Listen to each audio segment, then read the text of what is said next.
সামরিক কবরস্থানে গিয়ে শহীদ সেনা কর্মকর্তাদের কবরের পাশে দাঁড়িয়ে উপলব্ধি করেছি গত 17 বছরে আপনাদের দুর্বিষহ সংগ্রাম, অপরিসীম ত্যাগ আর দাঁড়ে দাঁড়ে ঘুরে বিচার না পাওয়ার নিদারুণ যন্ত্রণা। সম্মানিত উপস্থিতিবৃন্দ, আমি বিশ্বাস করি পিলখানার ঘটনাকে রাষ্ট্রীয় মর্যাদায় স্মরণ করা আমাদের জাতীয় দায়িত্ব। 25 ও 26শে ফেব্রুয়ারি ঘটনাকে ইতিহাসে রাষ্ট্রীয় মর্যাদা না দিলে ভবিষ্যৎ প্রজন্ম আমাদেরকে হয়তো ক্ষমা করবে না। তাই সেনাবাহিনীও আপনাদের সঙ্গে আলোচনা করে 25 এবং 26শে ফেব্রুয়ারি স্মৃতিকে অম্লান করে রাখতে বর্তমান সরকার ইনশাল্লাহ কাজ করবে।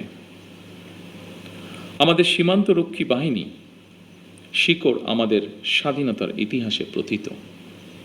1971 সালের যেদিন চট্টগ্রামের কালুরঘাট বেতার কেন্দ্র থেকে শহীদ রাষ্ট্রপতি জিয়াউর রহমান স্বাধীনতার ঘোষণা দিয়েছিলেন, সেদিন সেনাবাহিনীর সাথে তদানীন্তন ইপিআরের সদস্যবৃন্দ বেতার কেন্দ্রের দায়িত্বে নিয়োজিত এক থেকে গৌরবময় ইতিহাসের সাক্ষী হয়েছেন এবং মহান মুক্তিযুদ্ধের সূচনা লগ্ন থেকে সেনাবাহিনীর সাথে অবিস্মরণীয় অবদান রেখে চলেছেন। পরবর্তীকালে শহীদ রাষ্ট্রপতি জিয়াউর রহমান সীমান্তরক্ষী বাহিনীকে সুসংহত করতে বিশেষ গুরুত্ব আরোপ করে অবকাঠামোগত উন্নয়ন এবং প্রয়োজনীয় সংস্কার কাজ করেন। সেনাবাহিনী থেকে যোগ্য ও মেধাবী অফিসারদের পেশনে প্রেরণের সংখ্যা বৃদ্ধি করা হয়।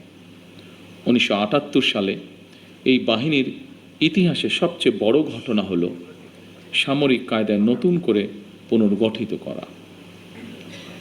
পূর্বের উইংসমূহকে পরিবর্তন করে ব্যাটালিয়নে রূপান্তর করা হয়। দুটি নতুন ব্যাটালিয়ন সংযোজন করে বাহিনীর সংগঠনকেও পরিবর্ধিত করা হয়। দীর্ঘ সংগ্রামের পর আজ জনগণের রায় নির্বাচিত সরকার দেশ পরিচালনা করছে।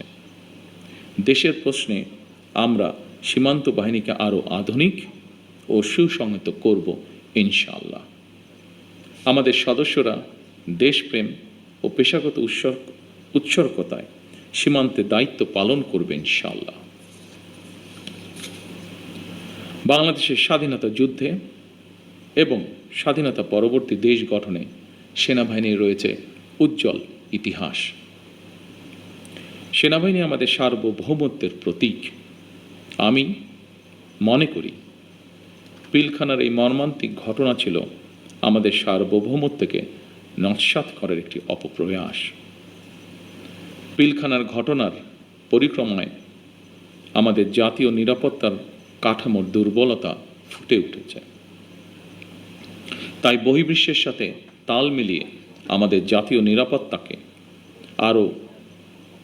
নিরাপত্তার কাঠামোকে আরও আধুনিক, সময় উপযোগী এবং শক্তিশালী করা প্রয়োজন অবশ্যই, এবং এ লক্ষ্যেই আমাদের সরকার কাজ করবে ইনশাআল্লাহ। একই সাথে শহীদ পরিবারের সদস্যদের কল্যাণে তাদের সন্তানদের শিক্ষা, চিকিৎসা ও পুনর্বাসনের জন্য দীর্ঘমেয়াদী সুরক্ষা ব্যবস্থা গড়ে তোলার প্রতিশ্রুতি আমরা এরই মধ্যে ব্যক্ত করেছি। মাহে রমজান আমাদের সংযম এবং আত্মশুদ্ধির শিক্ষা দেয়। মহান আল্লাহর দরবারে প্রার্থনা করি তিনি যেন শহীদদের আত্মাকে শান্তিতে রাখেন, তাদের পরিবারকে ধৈর্য ও শক্তি দান করেন এবং আমাদের রাষ্ট্র প্রতিষ্ঠানসমূহকে ন্যায়, শৃঙ্খলা ও দায়িত্ববোধের পথে পরিচালিত করেন। পরিশেষে আজকের এই অনুষ্ঠানটি আয়োজন করার জন্য যারা অক্লান্ত